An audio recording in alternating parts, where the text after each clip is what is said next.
Hello students, welcome back in my YouTube channel. Students, if you are new to my channel, please subscribe my channel and hit the bell icon so you get the latest notifications timely.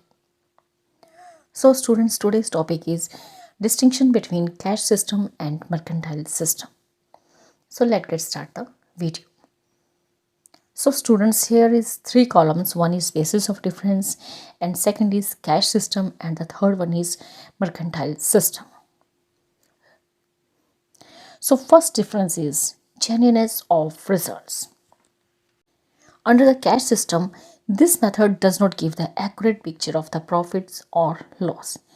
So students, cash system, अगर हमारा business cash system follow करता है तो cash system जो है वो किसी भी तरह का कोई accurate picture of the profit और लॉस इंडिकेट नहीं करता.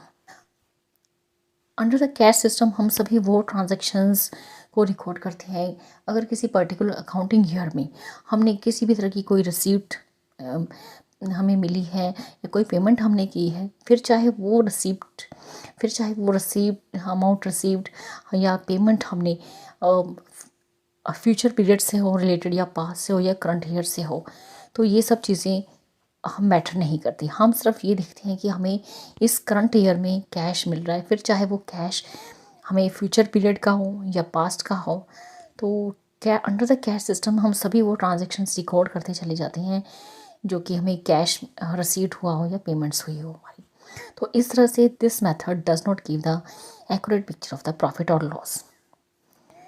Next is under the mercantile system. Number one is this method gives a profit or loss figure more accurately.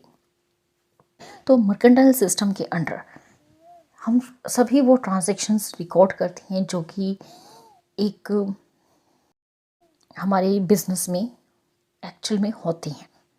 तो अंडर द मर्केंटाइल सिस्टम हम सभी वो ट्रांजैक्शंस को accounting period के दौरान सब वो ट्रांजैक्शंस रिकॉर्ड करते हैं जो भी वो ट्रांजैक्शंस हमारे बिजनेस में एक पर्टिकुलर अकाउंटिंग पीरियड में होती हैं. फिर चाहे उन ट्रांजैक्शंस के रिगार्डिंग हमने कहीं किसी से कैश रिसीव किया हो या ना किया हो, पेमेंट हुई हो या ना की हो. All incomes and expenses belonging to the accounting period are recorded in the books even if these are not transacted in cash during the accounting period. तो मर्केंटाइल सिस्टम के अंदर हम वो सभी ट्रांजैक्शंस को रिकॉर्ड करते हैं जो कि हमारे बिजनेस में होते ही हैं, फिर चाहे उसके बदले हमें कैश मिला हो या ना मिला हो या हमने किसी को पेमेंट की हो या ना की हो. तो इस तरह से मर्केंटाइल सिस्टम जो है हमें एक्यूरेट पिक्चर बताता है हमारे बिजनेस की प्रॉफिट और लॉस की. Next is second point, period. Under the cash system, it records our receipts and payments made during the year, whether these relate to the current, past or future years. तो cash system के under हम वो सभी transactions को record करते हैं जो कि कैश से रिलेटेड होती हैं. फिर चाहे वो कैश हमने एक पर्टिकुलर अकाउंटिंग पीरियड में हमने कैश किसी से रिसीव किया हो या हमने पेमेंट्स की हो. अब वो कैश पेमेंट या रिसिप्ट हमारी करंट ईयर की भी हो सकती है, फ्यूचर ईयर्स की भी हो सकती हैं या फिर वो पास्ट की भी हो सकती है. इट डजेंट मैटर, बट वो कैश हमने एक कैश रिसिप्ट और पेमेंट हमने एक पर्टिकुलर अकाउंटिंग पीरियड में रिसीव की है या पे की है, बस हम वो रिकॉर्ड करते हैं, फिर चाहे वो फ्यूचर ईयर से हो, पास्ट से हो या करंट से हो.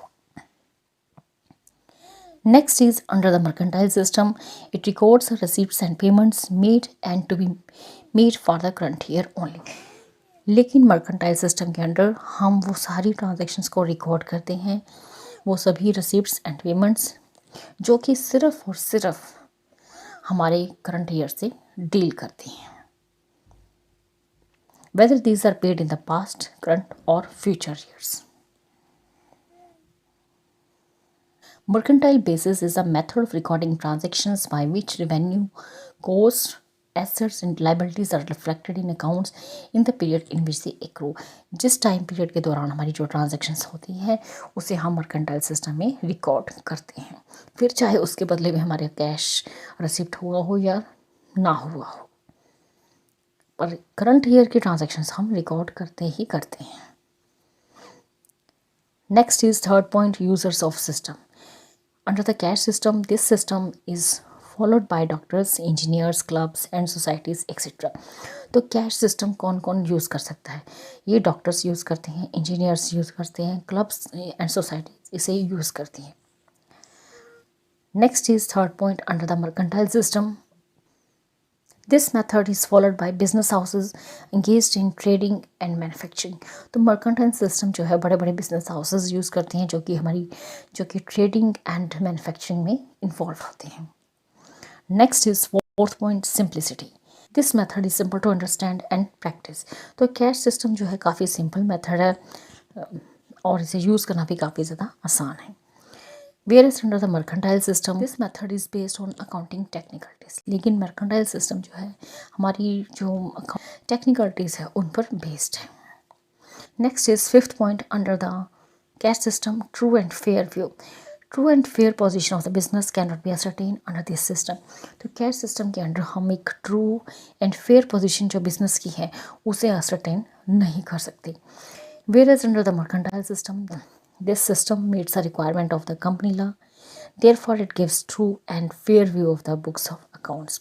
तो मर्केंटाइल सिस्टम जो है कंपनी लॉ की रिक्वायरमेंट्स को फुलफिल करता है. तो इस तरह से मर्केंटाइल सिस्टम जो है gives true and fair view of the books of accounts.